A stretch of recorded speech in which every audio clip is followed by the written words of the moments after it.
官媒新华网今天在学而时习之栏目推出朝着建成科技强国的宏伟目标奋勇前进的短视频，视频展示了高铁、机器人、晶圆制造、火箭发射、太空站对接等场景，大有在先进技术和太空领域争霸的态势，还头条登载了习近平同科技工作者交往交流的故事。党刊求是发文呼吁在中美关系上做最坏的准备。当此之时，中美贸易谈判陷于停滞，美财长贝森特寄望川习通话推进谈判，川普总统感到再次受骗，说这就是好好先生的遭遇。川普一举手一投足都让世界凝神关注，他下一步会怎么做？中南海又怎么接招呢？习近平会出面和川普通话吗？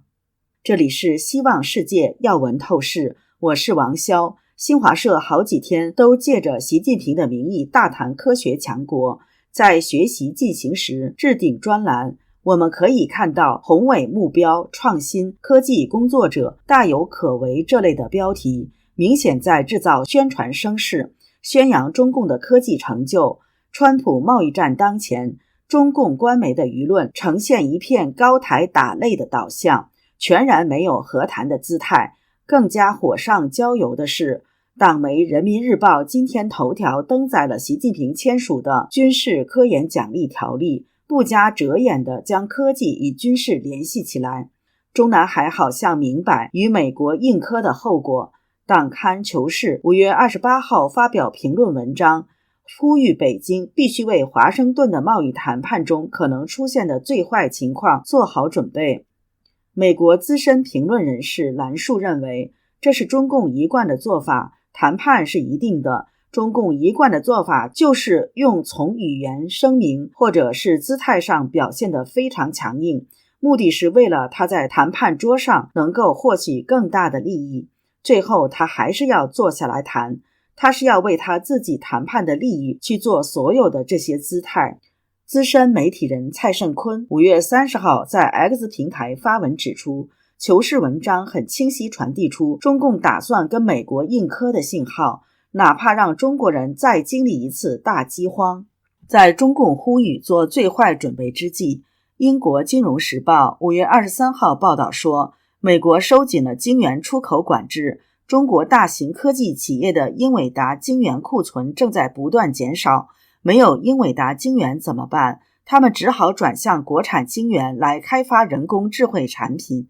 据悉，阿里巴巴、腾讯和百度等公司开始测试替代半导体。官媒、党媒用习近平的名义发布科技强国、军事科技的官样文章，全力营造习近平权力好像依然很稳的样子。但蔡胜坤今天的爆料称，中共政权看起来稳如磐石，习近平最信任的2个看门人蔡奇与王小红却在为自己的未来暗自布局。这场无声的争斗尖锐且凶险，堪称习近平真正的政治梦魇。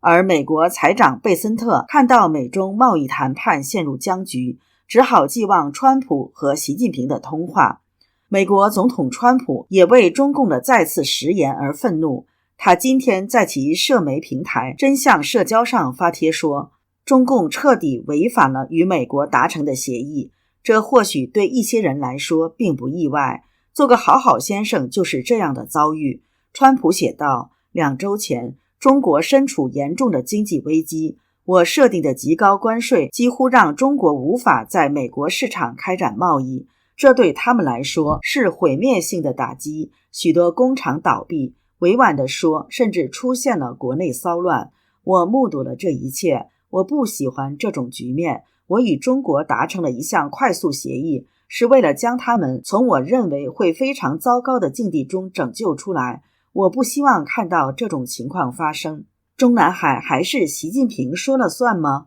美国南卡罗来纳大学艾肯商学院教授谢田指出，5月12号，中美在瑞士达成暂停90天高关税时，中共可能是想谈判的。也许习近平认识到了关税战对中国经济带来的摧毁性的打击，他实际上是不得不让步。现在看来，中共又反悔了。对于贝森特指望的川习通话，谢田指出，现在确实有点悬了，不管贸易战怎么进行，双方达成协议，美国的立场和美国真正的要求肯定是必须满足的，不满足的话呢就脱钩。所以对中共来说呢，谈成了，它的这个经济也会被彻底的打击；谈不成，当然直接打击，实际上就是一个时间先后的问题，能够拖多久的问题。那现在看来，中共也认识到了这一点。现在呢，又涉及到这个内斗的政权斗争的政治斗争的问题，所以这个就变得更加错综复杂了。这个时候，如果习近平已经彻底失去权力的话呢，那川普还真是不是需要跟他谈，也许要跟他的下一步中共可能会推出什么人来跟他谈。如果没有失去权力的话呢，看来还是必要。但现在确实是很难讲，我看从各种迹象表明，习近平确实失去了权力，这等于说是中共那边群龙无首，现在一团乱糟，也许这一些顽固的反美的势力又占了上风，所以他才敢贸然推翻了最近这个小协议。那这样的话呢，美国下一步的报复行为会非常的猛烈。川普已经说了，他不想再当好好先生了嘛，那就是干脆就是撕破脸皮了。尤其是你看现在中国和美国之间关于这个学生签证啊、留学人员这些也有一个巨大的转变，所以下一步的话呢，双方变成更直接的这些对抗，现在看来已经很快就会到来了。蓝树则认为，中共的招数就是拖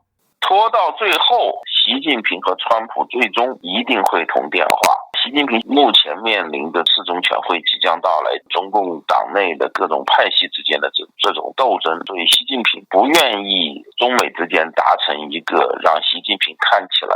太过软弱的谈判结果，这样子对他的人马在四中全会上抢位不利。习近平正在做的是3件事情啊，第一，他向美国政府和川普表示出一个极其强硬的态度，为的是在谈判桌上争取更多的利益，同时他还在安排这个四中全会上人事安排，为习家班的人马争取更多的权利。第三，他也希望看着美国的政治、美国政坛上的各种风向的变化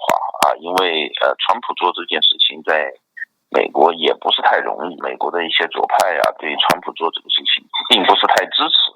所以在这种情况之下，习近平呢在做一个综合的考量，